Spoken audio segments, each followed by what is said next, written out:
दोस्तों, रिसेंट में आपने अर्नव खेरे का केस तो जरूर सुना होगा, जो बच्चा लोकल ट्रेन से अपने कॉलेज जा रहा था। ट्रेन में भीड़ होने की वजह से बस उसने सिर्फ इतना कहा कि आप जरा आगे शिफ्ट हो जाइए। तो ये चीज कुछ लोगों को अफेंड होगा कि भाई इसने हिंदी में कैसे बोला। फिर वही 2-4 लोगों ने उस बच्चे को इतना मारा कि वो बच्चा परेशान होकर बीच स्टेशन पे उतर गया। और वो बच्चे की उम्र कितनी थी? सिर्फ 19 साल। और बाद में उसने सुसाइड कर लिया। अब सवाल ये है कि इसका जिम्मेदार कौन है, जबकि वो बच्चा खुद मराठी था। मैं खुद बचपन से ही मुंबई में रहता हूँ और मुझे भी मराठी बहुत अच्छे से आती है। मराठी एकदम ब्यूटीफुल लँग्वेज आहे आणि मला मराठी इतके येते की मी कोणाबरोबर वार्ता करू शकतो। लेकिन शायद कुछ एसेंट में शायद प्रॉपर ना हो, लेकिन मैं बात अच्छे से कर सकता हूँ। हर स्टेट्स का अपना अपना एक लैंग्वेज होता है और हर स्टेट्स के लैंग्वेज को रिस्पेक्ट करना चाहिए, बोलना चाहिए, बिल्कुल बराबर है। लेकिन किसी के जान से ज्यादा जरूरी है क्या? और मैं तो कुछ वैसे भी ज्यादा बोल नहीं सकता क्योंकि आपको ही पता है ड्यू टू सम रिस्ट्रिक्शन। लेकिन मुझे पता है कि महाराष्ट्र में एक ऐसा इंसान है जिसकी सबसे ज्यादा इज्जत होती है, वो है हमारे छत्रपति शिवाजी महाराज। तो मैं उनसे ही आपको ऐसे 5 बातें बताता हूँ जो शायद आपकी लाइफ में भी बहुत इंपॉर्टेंट होगा और आप सब भी अपने लाइफ में चेंजेस लाए।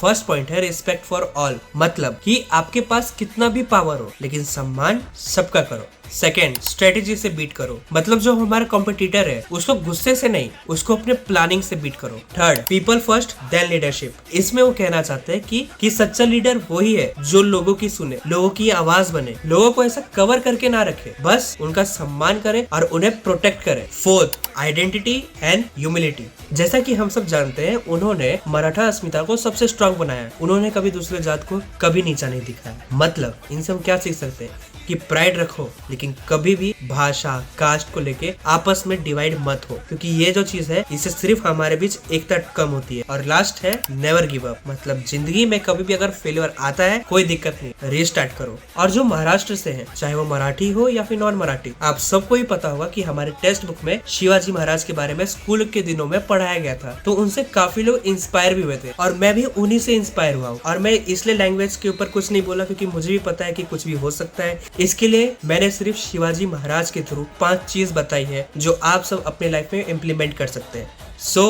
एट द एंड, जय भवानी, जय शिवाजी।